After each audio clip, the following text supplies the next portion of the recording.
Ahorita creo que se pudieron dar cuenta de que mi garganta no está de lo mejor posible, entonces ahí si por ahí me sale algún tosidillo, pues nomás me tienen algo de paciencia. Me agarró ahí una gripita cercano al domingo, ¿verdad? Y pues ya no la pude deshacer de forma tan rápida como hubiera querido. Y bueno, pues vamos a comenzar con el mensaje, pero no sin antes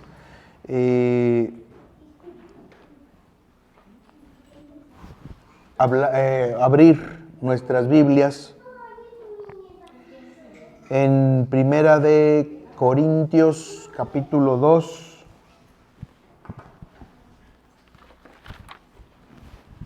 versículo 16.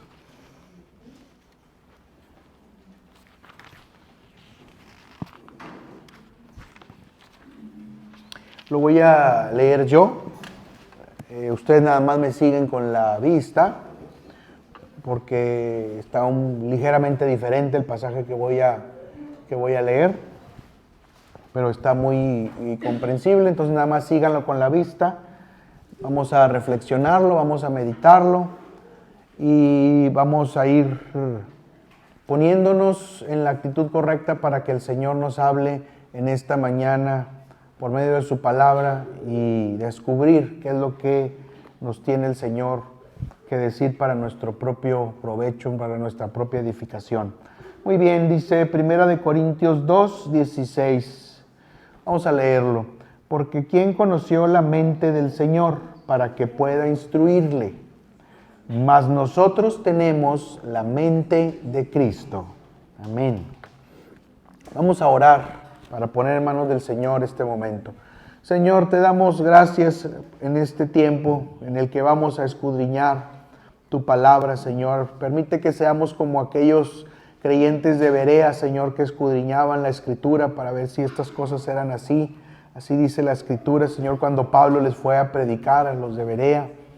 Padre Santo, permite que tu Santo Espíritu, Señor, sea nuestro maestro, que no sea nuestra mente, nuestras creencias personales, nuestras ideas, las que contaminen, Señor, el proceso en el cual tú nos vas a hablar en esta mañana, Señor, sino que sea tu Santo Espíritu que nos dirija. Dice la palabra que tu Santo Espíritu nos recordará y nos enseñará todas las cosas que tenemos que hacer y que nos apropiemos en esta mañana de esa promesa, Señor, y que sea tu Espíritu Santo el que nos recuerde y el que nos enseñe qué es lo que tenemos que hacer, qué camino tenemos que seguir, cuál es la vereda que debemos de andar, Señor, de la mano de nuestro Señor Jesucristo. Gracias, Padre, Señor, y ponemos todo delante de ti, todo este momento, en el nombre de Cristo Jesús. Amén. Muy bien. Bueno, ahorita les comentaba hace rato que hoy iniciamos la estación de Adviento, ¿sí? Que es el tiempo en el que la iglesia designa como para irle diciendo a las personas que ya viene la celebración del nacimiento del Señor Jesucristo, ¿verdad? Y con ello, pues un tiempo de reflexión, lo que era la Navidad original, ¿verdad? Un tiempo de reflexión, un tiempo de conversión, un tiempo de arrepentimiento, ¿sí? Eso es básicamente a lo que nos está exhortando la temporada de Adviento. ¿Cómo pensamos prepararnos en este tiempo para recordar el nacimiento del Señor Jesús? Porque sabemos, no lo tenemos que recalcar demasiado, que aquello que llamamos época navideña no tiene ningún sentido si no es Cristo el centro de esa época navideña, ¿verdad?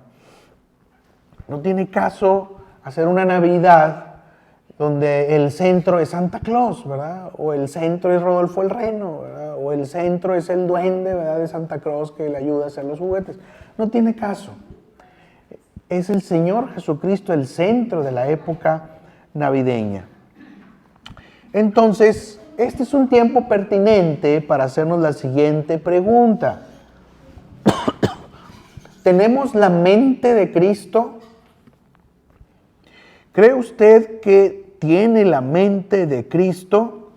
Aquí en Primera de Corintios, el pasaje que acabamos de leer, es una carta que escribe el apóstol Pablo y se lo escribe a la iglesia de Corinto y se lo escribe a creyentes.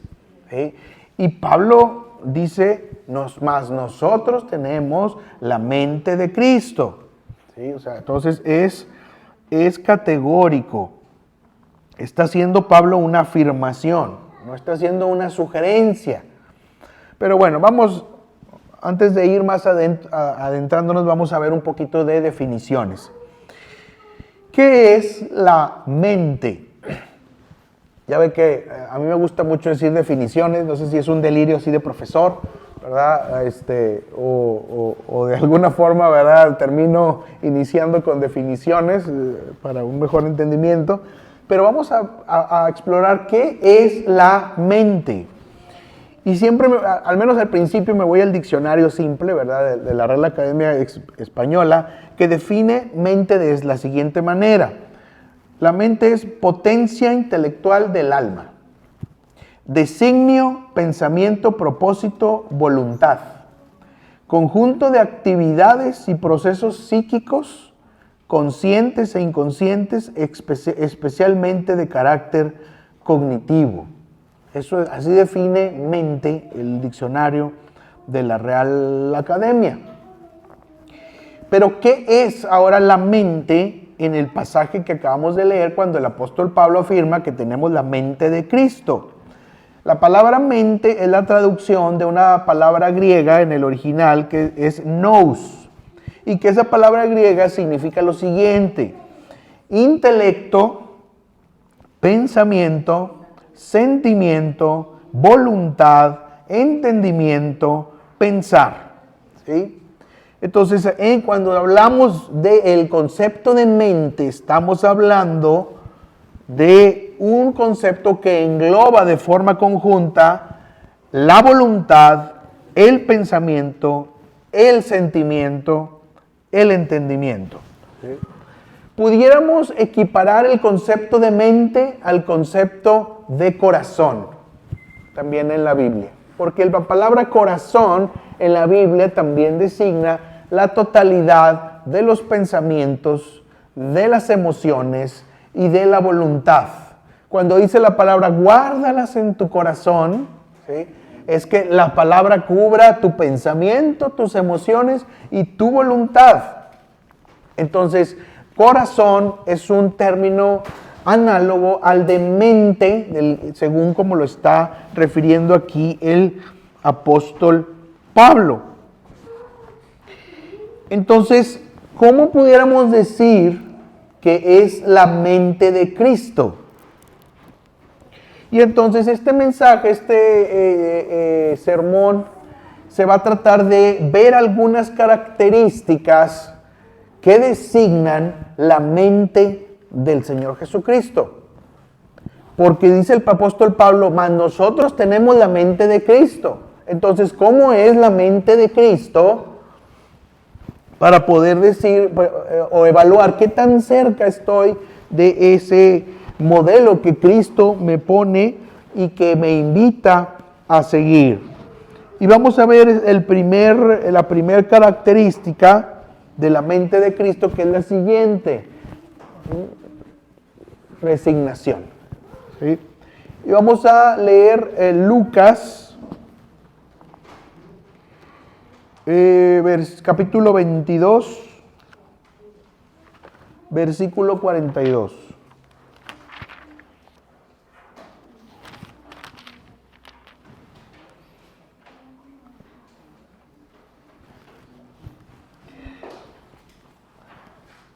Lucas capítulo 22, versículo 42. Dice así: Padre, si quieres, aparta de mí esta copa, pero no se haga mi voluntad, sino la tuya. ¿Sí? Entonces aquí hablamos de resignación. ¿En qué sentido? De aceptar la voluntad de Dios. ¿Sí? Dice el Señor Jesús, no se haga mi voluntad, sino la tuya. Deseamos muchas cosas, pero no todas las cosas que deseamos son voluntad de Dios.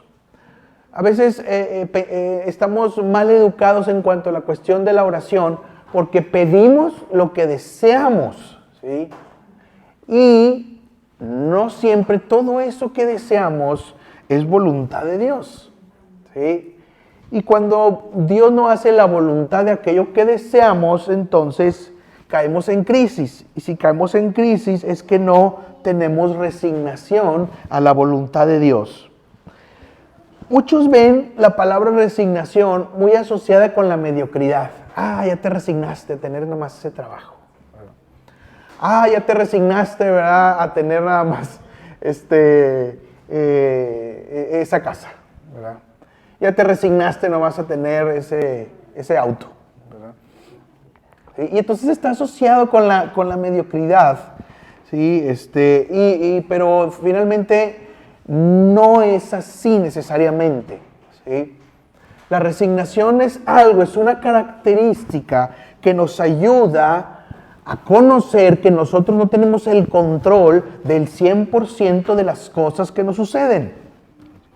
Y aquel que puede entender esa verdad tiene una vida más funcional que aquel que se resiste a entender que no tiene el control de su vida en el 100% de las cosas.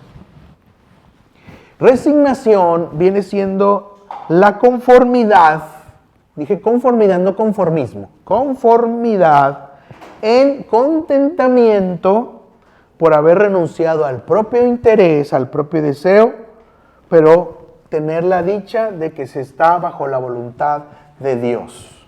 Sí. Puede que yo deseo algo, pero ese algo no es voluntad de Dios. Entonces tengo conformidad.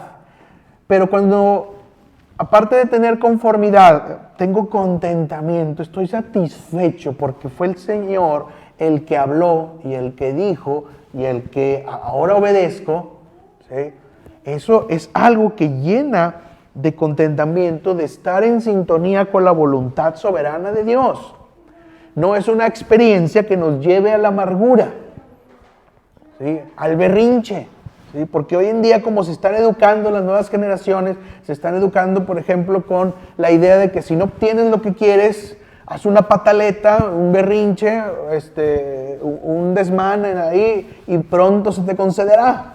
¿Sí? Esa es la premisa. Pero con el Señor no es así. Con el Señor su voluntad crea contentamiento. Aún aunque sea una opción dura, aún aunque sea una decisión difícil, estar en la voluntad de Dios lleva contentamiento. Dice el salmista, el hacer tu voluntad, Dios mío, me ha agradado. ¿Sí? Dice el Salmo 40, versículo 8, no es necesario que lo busquen. La voluntad de Dios puede ser dura, pero es agradable. Entonces, esta es la primera característica de la mente de Cristo: resignación.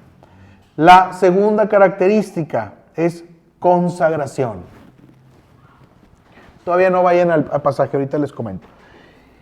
Para Cristo, los asuntos de su Padre, los asuntos de Dios, eran la cuestión más suprema e importante del mundo. Para Cristo, el deseo del Padre era el deseo que estaba por encima de toda circunstancia, de toda situación, de toda decisión y de todo problema que se presentara delante de Él. ¿Sí? Cristo era alguien consagrado al Padre. Ahora sí, vayamos a Juan 4, versículo 34.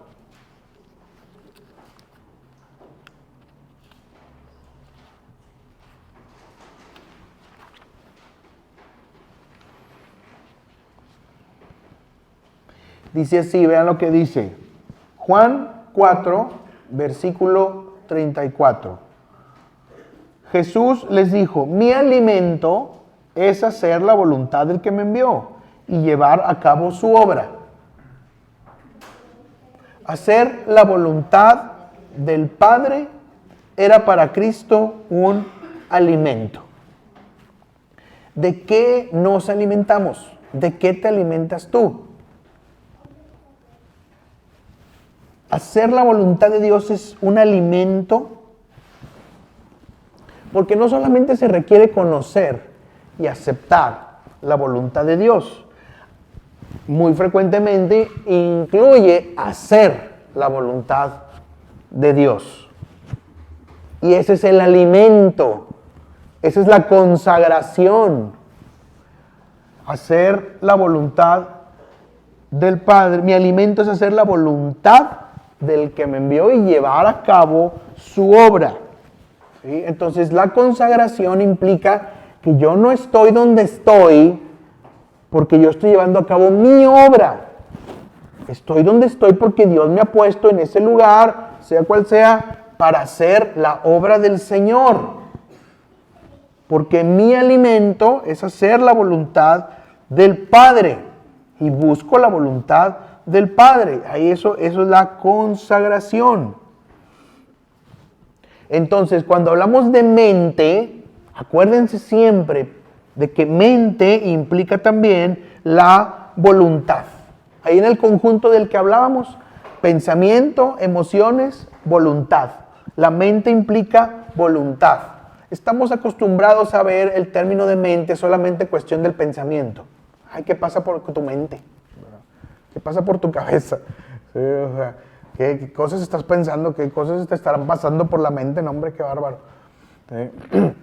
Entonces, ese es como la manera en cómo usa la gente el término mente. Pero bíblicamente implica también la voluntad. ¿Cuál es la voluntad que deseas hacer en tu vida?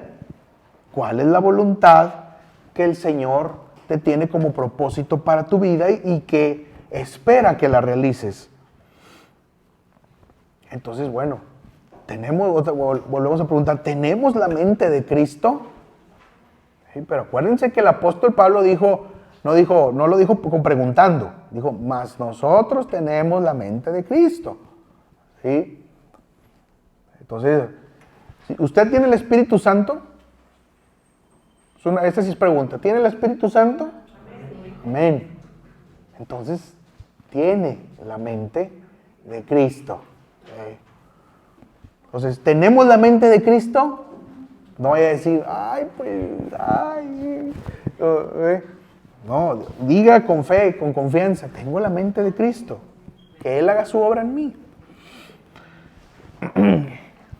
La siguiente característica, mansedumbre. La siguiente característica de la mente de Cristo, mansedumbre. ¿Qué es la definición de mansedumbre? Si usted va al diccionario, cuando ve la definición de mansedumbre se va a topar con algo así.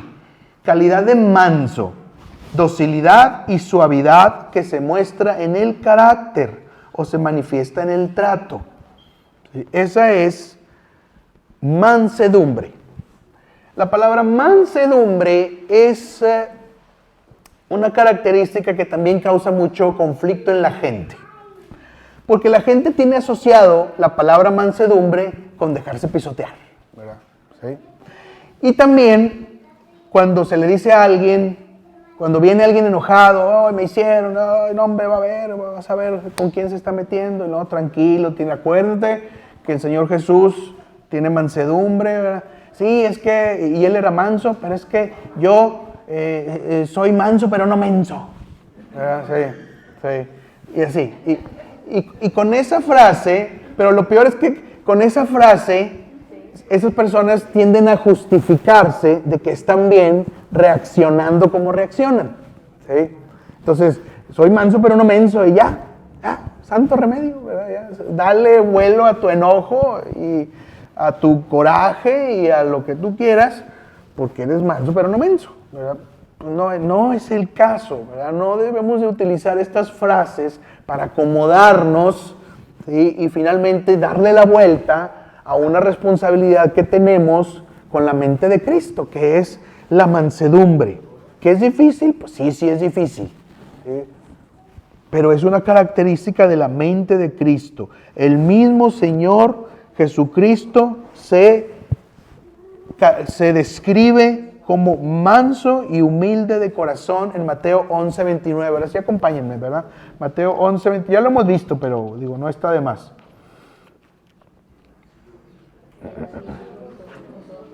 Y aprender que soy manso y humilde de corazón, y hallaréis descanso para vuestras almas. Muy bien, ahí está. El propio Señor Jesús se autodescribe con esta cualidad, la mansedumbre, la humildad, manso y humilde de corazón. Donde no hay mansedumbre, se da pie para que aparezca la soberbia, el egoísmo, la amargura, la envidia, la codicia, la altanería y un montón de otros, otra galería del terror, ¿verdad? Sí, que el ser humano es capaz de exhibir. ¿Sí? Cuando no hay mansedumbre. Y hay que recordar que la palabra dice en Filipenses 2:7, no es necesario que lo busquen, dice que el Señor Jesús se humilló a sí mismo tomando forma de siervo, ¿sí? Y se humilló hasta la muerte y muerte de cruz, ¿sí? Y Él estaba ahí arriba en las glorias y no tomó la divinidad como cosa que aferrarse, sino que vino, se humilló, tomó forma de siervo, fue obediente hasta la muerte y muerte de cruz. Así dice la palabra. Esa divinidad se hizo carne y siguió siendo divino y humano plenamente. ¿Sí? Pero aquí en este hecho vemos una gran lección de mansedumbre por parte del Señor Jesucristo. ¿Sí? Y forma parte de lo que debemos tomar en cuenta para meditar en lo que implica la mente de Cristo. La siguiente característica de la mente de Cristo es el espíritu de oración. ¿Qué respondería a la pregunta: ¿es usted una persona ocupada? Todo el mundo va a decir, no, sí, ocupadísimo, no, si no tengo tiempo para nada, o sea, y a todos nos pasa, ¿verdad? Hasta yo me incluyo ahí en eso, ¿verdad? No tengo tiempo para nada, no puedo hacer muchas cosas, no tengo tiempo. ¿Tiene tiempo para orar? Ay, es que fíjate que también muchas cosas no me alcanza el tiempo, ¿verdad? Y yo quisiera, pero es que, ay, no, y así es, hay muchas personas que reaccionan de esa manera. Ahora, Jesús, ¿usted cree que Jesús era una persona ocupada o era una persona ociosa? Pues yo creo que podemos ver en las Escrituras el nivel de actividad que tenía el Señor Jesucristo. Era una persona ocupada, ¿sí? Y aún con todas las ocupaciones tenía el tiempo para orar. Incluso en Lucas 6:12, ahora sí si me pueden acompañar, dice que una vez oró. Vamos a ver. Lucas 6:12.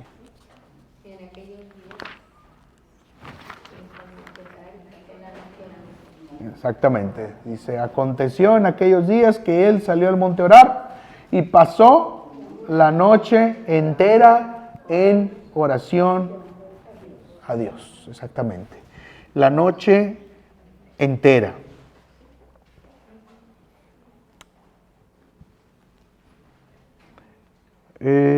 ¿Alguna vez en la vida hemos estado toda la noche orando? ¿No? Y me incluyo en esa pregunta. Pero hay cada quien que le responda. Entonces el Señor Jesús nunca estuvo fuera de la comunión con su Padre. Toda su vida fue caracterizada por una ininterrumpida intercesión con el Padre. ¿Sí?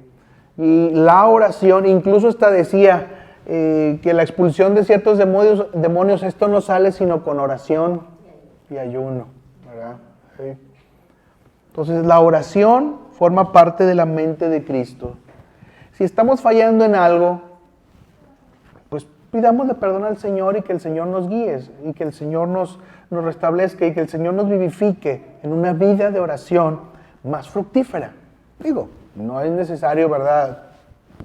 Necesariamente orar toda una noche para poder decir, ya ahora sí ya estoy completamente en comunión, pero la oración sí debe de formar parte integral e intensa, ¿verdad?, de nuestra vida cristiana. Ya hágalo como lo pueda hacer, pero es necesaria la oración.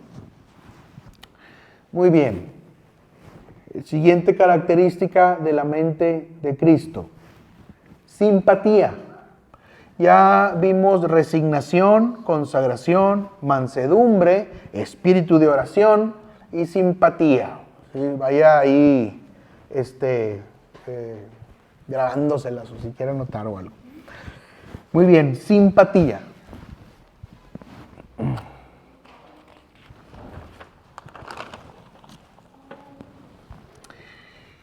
El Señor Jesús se compadece de nuestras debilidades. Él conoce lo que son nuestras debilidades. Vamos a Hebreos 4, versículo 15.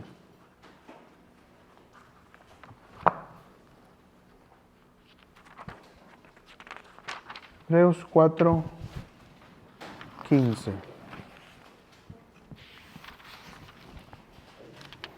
Dice así: porque no tenemos sumo sacerdote que no pueda compadecerse de nuestras debilidades, sino uno que ha sido tentado en todo según nuestra semejanza, pero sin pecado.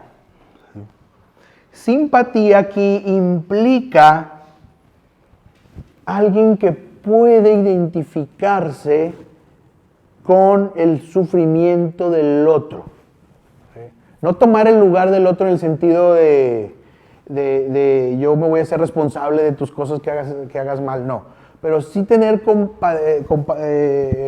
compasión, ¿sí?, acercamiento con aquella persona que está en un sufrimiento, para poder entenderla, para poder ayudarla, para poder darle apoyo, para poder darle consuelo. Eso es Jesús. Eso es parte de la mente de Cristo. El versículo que acabamos de leer está bien padre, ¿sí? Dice, no tenemos un sumo sacerdote que no pueda compadecerse de nuestras debilidades. No, hombre, Señor, pues tengo un chorro de debilidades. Pues compadécete de mí. Pero viene el otro lado. ¿Qué tanto tú te compadeces de las debilidades del otro? Si el Señor se compadece de tus debilidades, ¿cuándo tú te vas a compadecer de las debilidades de otros? ¿Sí? Porque dice también la Escritura, gozaos con los que se gozan, llorad con los que lloran. ¿Sí? Eso es un mandamiento para los creyentes, para los hermanos. ¿Qué tanto tú participas de esa simpatía que primero Dios te dio y la reflejas con el prójimo, con el que te rodea? La simpatía de Cristo hacia nosotros, que sentimos muy bonita y muy consoladora y muy padre, no nos exime de la responsabilidad de tener una fraternidad humana en donde también nosotros tengamos simpatía, compasión por las necesidades o debilidades de las otras personas. Porque luego, yo no digo que la gente no tenga responsabilidad en el tipo de decisiones que toma, pero a veces somos demasiado tajantes en el juicio de nuestras palabras. No, hombre, es que no, si yo fuera él, ya le hubiera, o si yo fuera su mamá, yo lo hubiera agarrado así, y le hubiera dicho, y le hubiera hecho, y le hubiera... no, hombre, es que ¿qué se cree? Es que no está bien mal. Bueno, ok, pero ¿quién tuvo compasión de ti? El Señor Jesucristo tuvo compasión de ti. ¿Y qué dice el Señor Jesucristo? De gracia recibisteis, dad de gracia. Y esa frase se aplica para muchas áreas de la vida. Entonces la simpatía es necesaria como parte de la mente de Cristo. La siguiente característica de la mente de Cristo: dolor ante la incredulidad de otros. Aquí es importante preguntarnos, ¿a usted le duele la incredulidad de otros? ¿A usted le duele cuando otras personas están sumidas en el pecado, sumidas en la idolatría, sumidas en la falsedad, en la promiscuidad, en la confusión, en el error, en la falta de compromiso, en la falta de consagración? ¿A usted le duele? ¿Siente como ser humano una compasión en ese aspecto de que siente dolor, que quisiera hacer algo, pero la gente pues finalmente toma sus decisiones y de plano es no y no y no y no, y se hunde cada vez más y más y más y más? Y oramos por ellos, pero traemos dolor en el corazón, en el alma, por aquella persona o personas cuya incredulidad los hunde cada vez más y más en el pozo. Ese era Jesús. Jesús contemplaba la multitud de la gente con tristeza porque eran como ovejas que no tenían pastor, dice la palabra. Porque era gente confundida, era gente desorientada, era gente sin conocimiento. Se entristecía cuando él tenía la capacidad de ayudarlos, pero que la gente se apartaba de él. Y había gente que le decía, no, tú vete de aquí. Cuando expulsó al demonio del Gadareno y que pasó el demonio a un hato de cerdos y que los cerdos ahí se precipitaron a un barranco y que vino la gente de alrededor, dice la Escritura, y la gente que le dijo, vete de aquí, no estés por aquí. Él tenía la capacidad de ayudarles, pero ¿cuál fue su respuesta? Vete de aquí. ¿Sí? Dice la Escritura, le dijeron que se fuera de sus contornos. ¿Sí? Así es mucha gente, y se dirige al suicidio espiritual. Y existe ese sentimiento de dolor por esas personas. Vamos a ver Marcos capítulo 3, versículo 5.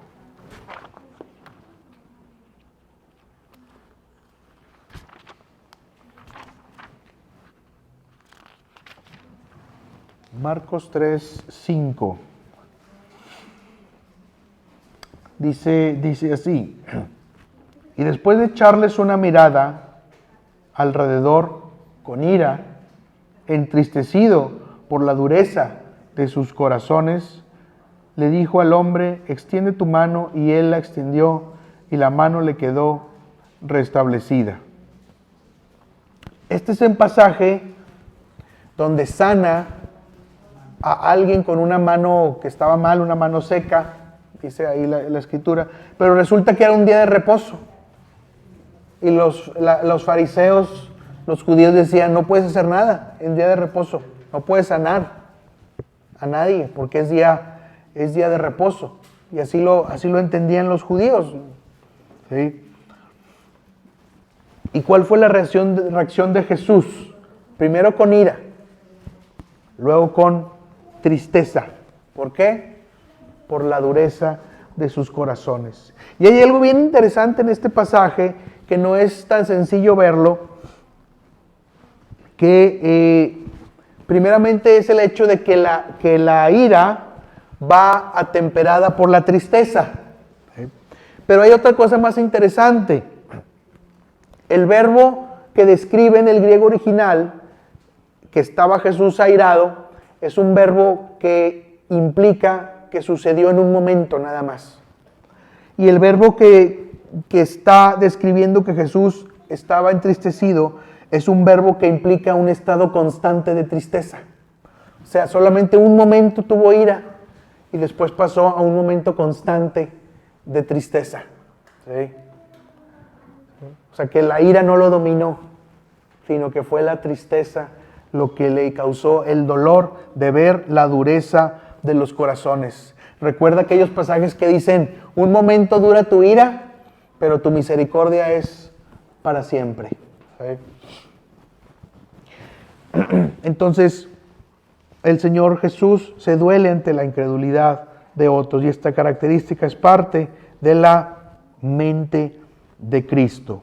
Vamos con la última característica, que es la benevolencia. La benevolencia, ser bueno.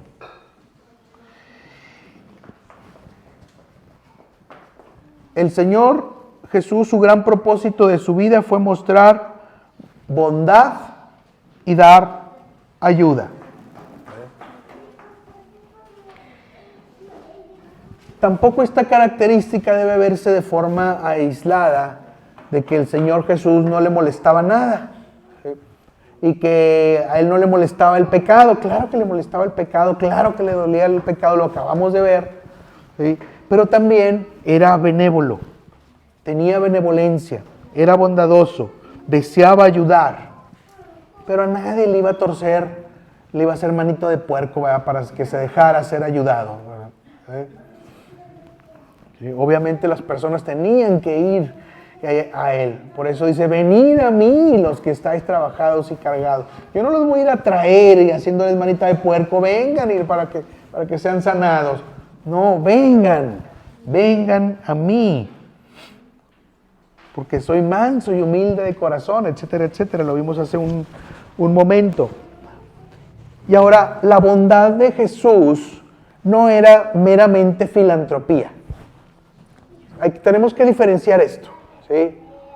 Hay muchas personas que son muy buena onda y que ayudan a la gente y que les juntan despensas y que les consiguen esto y les consiguen lo otro, ¿verdad? Esas personas son filántropos.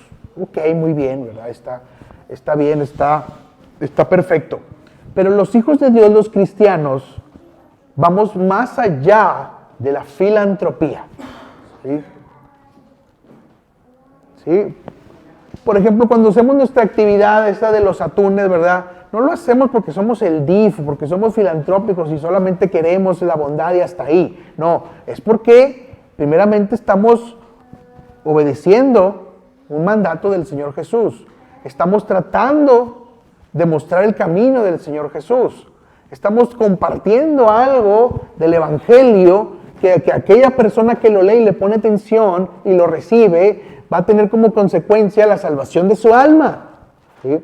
Entonces nosotros vamos más allá de la mera filantropía. No podemos confundir al Señor Jesús o a la iglesia como meros filántropos de la historia, ¿sí? Entonces vamos más allá. Entonces el Señor Jesús también buscaba oportunidades para compartirle a otros, no pasar de largo y también ayudarles. El Señor Jesús tenía muy claro que no solo de pan vive el hombre, ¿sí? Sino de toda palabra que sale de la boca de Dios. Y daba el alimento físico y el alimento espiritual, ¿sí? Porque su alimento era hacer la voluntad del Padre. Y eso también venía a enseñar que el alimento de los demás, de los que creyeran en Él, era hacer la voluntad del Padre, ¿sí? Y eso era lo que venía, con ese mensaje venía a trascender, a ir más allá de la simple buena onda. Y esto es un ejemplo permanente para la iglesia, porque la iglesia en muchos casos se ha adormecido en su benevolencia. La iglesia no siempre es benevolente. La iglesia incluso es excluyente y cruel a veces, donde cierra la oportunidad para que entren otras personas. Y ojo, no estoy justificando que la gente pueda vivir con sus pecados para siempre. ¿Sí? Tampoco estoy justificando que el pecado sea compatible con la vida cristiana, no. ¿Sí? Pero, sin embargo, la gente no va a llegar a la iglesia convertida ya en un pastor y en un evangelista. Vengo a congregarme, ya soy evangelista. Claro que no. La gente va a llegar con problemas. La gente va a llegar con pecados. ¿Sí? Y viene a la iglesia para ser restaurada, para ser liberada de esos pecados, para hacer que se le quite la maldad que el diablo ha hecho en sus vidas. ¿Sí? Para eso viene la gente a la iglesia. Pero hay gente que cree que la iglesia es un club social donde solamente se admiten ciertas personas, cierto perfil, ¿verdad? Y los que no cumplan con ese perfil, pues ¿qué hacen aquí? Mejor váyanse, y lo empiezan a ver feo, tú qué haces aquí, quítate. Y bueno, ya no obra ahí la benevolencia. ¿Sí? Jesús no obró de esa manera. Jesús se acercó incluso a las prostitutas, pero no para que siguieran su vida siendo prostitutas, ¿sí? Sino para que dejaran la prostitución. ¿Sí? Ese era el secreto, esa era la voluntad de Dios. Vamos a Hechos 10, versículo 38.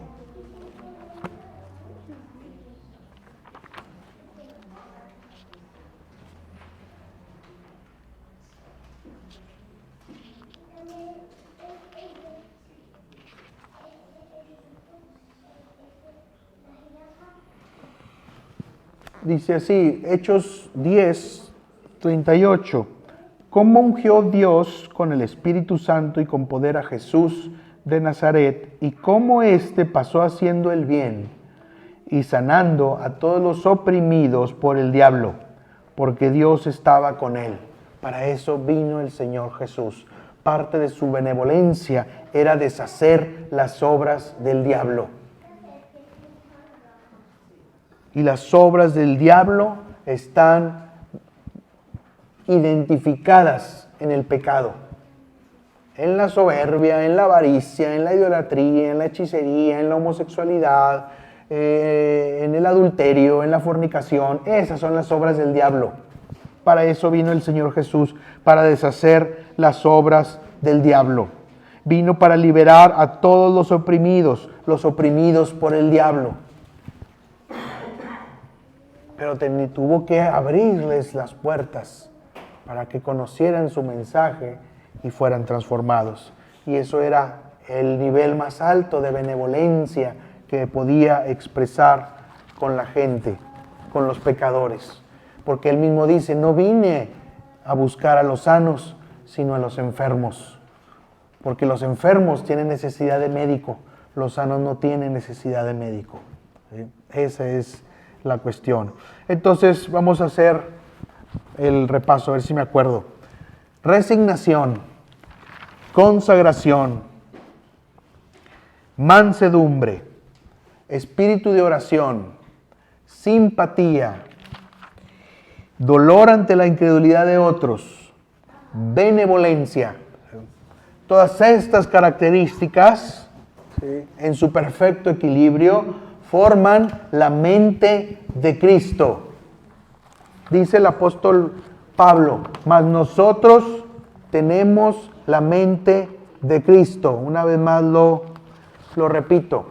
En este tiempo de Adviento en que se acerca la celebración del nacimiento de nuestro Señor Jesucristo, ¿a qué mente le damos mayor énfasis? ¿A la mente de la carne, a la mente carnal, a la mente natural, o a la mente de Cristo que está implantada en nosotros por medio del Espíritu Santo? Pablo dijo, vuelvo a repetir, tenemos la mente de Cristo. No es para que nosotros como creyentes dudemos, la tendré. ¿A poco sí? ¿Será cierto? ¿A poco? Y todas las dudas, no. Con convicción, tengo la mente de Cristo. Y no se trata de un esfuerzo, bueno, desde ahora me voy a esforzar para tener la mente de Cristo. No, pídale a Dios que lo transforme y que le dé, que le cubra todo su pensamiento y su ser, emoción y voluntad con la mente de Cristo. Porque por nuestro propio esfuerzo no vamos a llegar muy lejos.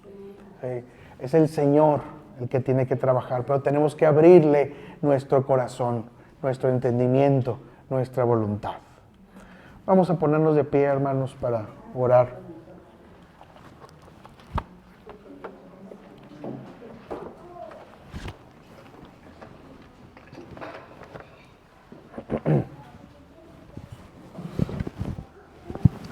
Vamos a orar, vamos a cerrar nuestros ojos para estar en comunión con Dios en este tiempo en el que hemos escuchado este mensaje sobre la mente de Cristo. Padre, Señor, te damos gracias en esta mañana, en esta hora, Señor, tarde, por este mensaje que hemos recibido, Señor, por esta exhortación. Dice tu palabra que tú al que amas disciplinas, al que amas exhortas, Señor, y que azotas a todo aquel que recibes por hijo, porque somos hijos y no bastardos, Señor. Gracias, Padre, por tu misericordia, por tu bondad. Padre, en este momento asentimos, estamos de acuerdo con esta palabra que hemos escuchado, que hemos recibido. Pero Padre, Señor, cuando llegue el momento ahí donde tenemos una disyuntiva y que tenemos que decidir, Padre, ahí danos las fuerzas, danos la bendición, danos de tu Espíritu, una doble porción de tu Santo Espíritu, Señor, para poder estar eligiendo lo correcto, Señor, para poder elegir aquello que refleja la mente de Cristo, Señor. Padre, Señor, toma control de nuestra mente. La mente es el centro de todo nuestro ser, Señor. Sin la mente no tenemos nada. Y ahí es donde se dan las mayores batallas espirituales. Ahí es donde el diablo ataca con mayor ferocidad. Ahí es donde el diablo se aprovecha en la debilidad y en la ingenuidad y la desobediencia de las personas, creyendo que tienen el control absoluto de sus vidas, pero no es así y más temprano que tarde caen en un pozo. Padre Santo, permite que nuestra mente, Señor, emoción, pensamiento y voluntad estén iluminadas. Estén, Señor, en discernimiento, Señor. Que tengamos esa mente de Cristo, que tengamos la resignación de Cristo, que tengamos la consagración de Cristo, que tengamos el espíritu de oración de Cristo, que tengamos la simpatía, que tengamos el dolor por aquellos que son incrédulos, que tengamos, Señor, la benevolencia, Señor. Haz de estas características parte de nuestra mente, Señor, de nuestra personalidad, Señor. Porque separados de ti nada podemos hacer, separados de ti nada con nuestro propio esfuerzo podemos construir, Señor. Y solamente lo haces tú, Señor, por tu gracia, por tu misericordia. Tú eres el que transforma, Señor. Solamente pides que nuestra decisión sea acercarnos a ti, Señor. Que nuestra decisión sea ir hacia ti, hacia la fuente de vida eterna, hacia la fuente de agua viva. Eso es, Señor, lo que buscas y lo demás harás. Dice tu palabra, haced primeramente el reino de Dios, buscad el reino de Dios y su justicia y todo lo demás vendrá por añadidura.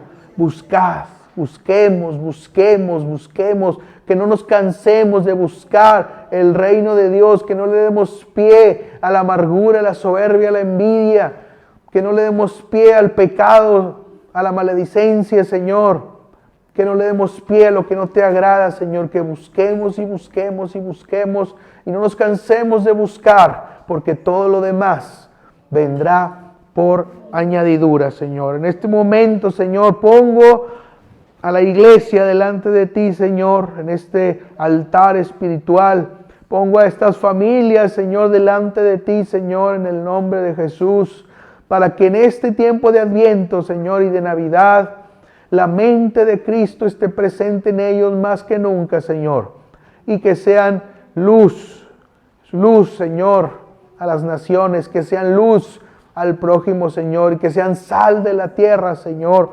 conforme tu voluntad, Señor. Gracias, Señor, te damos por este tiempo. Gracias te damos por tu palabra, Señor. Te lo pedimos, Señor, y ponemos todo en tus manos, en el nombre de Cristo Jesús. Amén.